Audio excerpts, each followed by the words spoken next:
আপনার প্রতিদিনের রান্না আপনার পরিবারের প্রতি আপনার যত্নের প্রতিফলন। আসসালামু আলাইকুম everyone, welcome to my channel Monas kitchen. প্রতিদিনের রান্না কি শুধু খাওয়ার জন্য করা হয়? আমার কাছে মনে তো হয় না। আমার কাছে রান্না একটা অনুভূতি, ভালোবাসা। যখন আপনি আপনার পরিবারের জন্য কিছু তৈরি করেন, তখন তাদের প্রতি আপনার যত্ন, ভালোবাসা, পরিশ্রম সেগুলো কিন্তু প্রতিফলিত হয়। রান্না কখনোই একটা খাবার হতে পারে না, এটা একটা উপহার। আপনাদের সাথে কথা বলতে বলতেই আমার ডাল সেদ্ধ হয়ে গেছে, আমি ভালোভাবে ঘুরে নিয়েছি। এরপর কড়াইয়ে তেল গরম করে আমি দুটো শুকনো মরিচ, থেতো করে রাখা রসুন এবং পেঁয়াজ দিয়ে ফোড়ন দিয়ে দিচ্ছি। যখন ভাজা ভাজা হয়ে আসবে সে পর্যায়ে কালো জিরা এবং জিরা দিয়ে ফোড়নটা রেডি করে নিলাম। এরপর ডাল দিয়ে দিচ্ছি। ডালের মধ্যে আমি টমেটো দিয়েছিলাম। আর আমার পরিবারের সবাই ঘন ডাল পছন্দ করে, তাই আমি ঘন করে মুসুর ডালটা রান্না করে নিয়েছি। ডালে এভাবে ফোড়ন দিলে ডালটা খেতে কিন্তু খুবই সুস্বাদু আর অনেক সুঘ্রাণ হয়।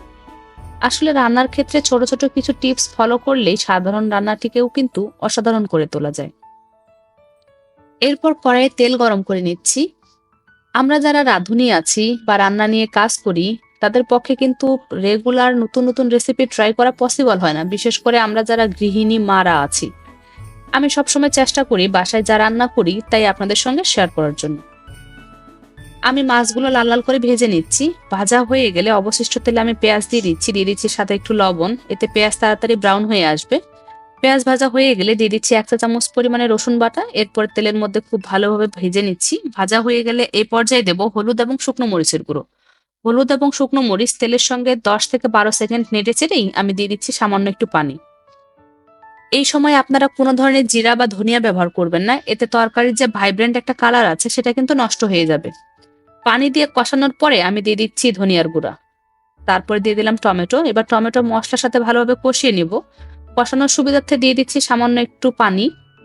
আমি কিন্তু এখন পর্যন্ত জিরের গুঁড়ো ব্যবহার করিনি। টমেটো যখন মশলার সাথে ভালোভাবে কষানো হয়ে যাবে তখন আমি ভেজে রাখা মাছগুলো দিয়ে দিচ্ছি। এবার মাছ টমেটোর সাথে খুব ভালোভাবে কষিয়ে নিব। কষানো হয়ে গেলে আমি ঝোলের জন্য পানি দিয়ে দিব। আমি খুব বেশি একটা পানি দিব না, যেহেতু মাছটা সেদ্ধ করে রাখা আছে, মানে ভাজা আছে, সেটা কিন্তু পরিপূর্ণভাবে এমনিতেই সেদ্ধ হয়ে গেছে। আর আমি রান্নায় সবসময় চেষ্টা করি হালকা গরম পানি ব্যবহার করার জন্য। ঝোলের পানি দিয়ে আমি এটাকে ভালোভাবে ফুটিয়ে নিব।